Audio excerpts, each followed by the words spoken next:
So what the ADA means to me is it means equality. I mean, without the ADA, I couldn't even get on a bus or go in a store or go to a restaurant.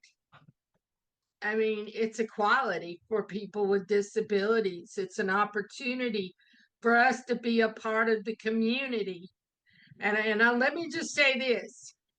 A lot of people go, well, why should I care? Well, here's the thing that most people don't realize or don't think about is that in the disability community, we have a nickname for people who don't have disabilities, and it's TAB, stands for temporarily able bodied, because every person will be a person of disability.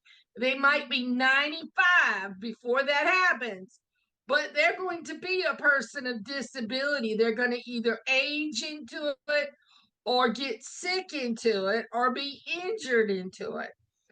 Disability is a natural part of the human life cycle.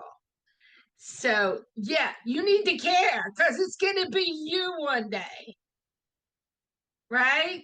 Well, at this point, it's up to the younger generation to stand up and fight for the ADA to stay the way it was originally uh, put in, because they keep trying to dumb it down and they keep trying to get rid of it and Section 504.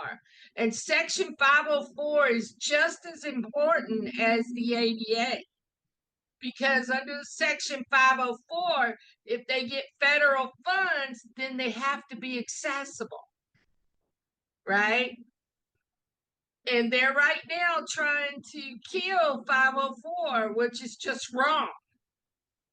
So again, it's going to be you one day.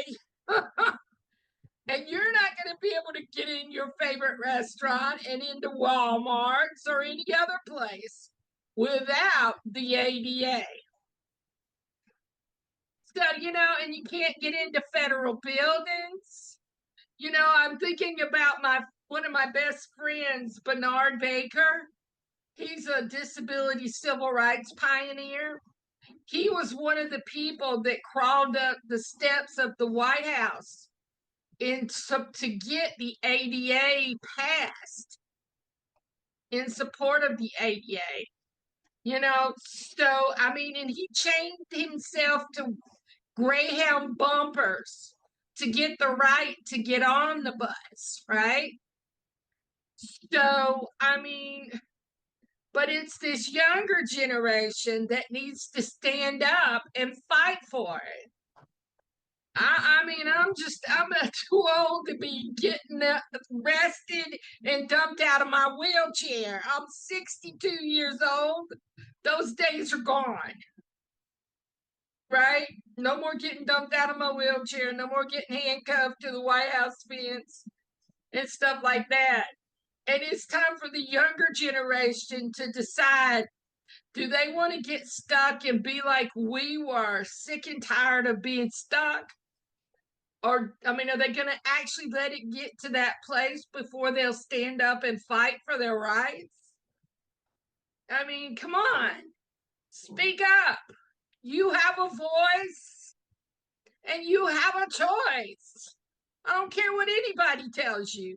Just like, right now you're hearing, oh, I believe in due process. Well, I believe in equal access, right? You got to stand up and speak.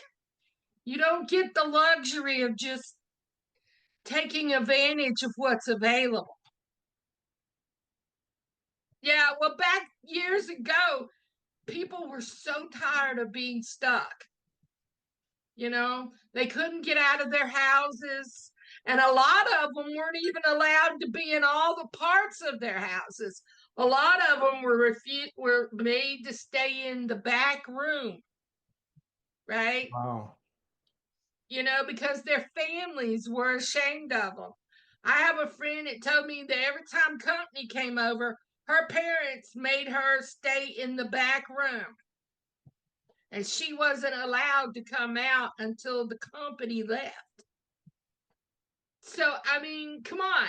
We're not talking about something that happened 100 years ago. It happened within my lifetime. And if you're not careful, it's going to happen again.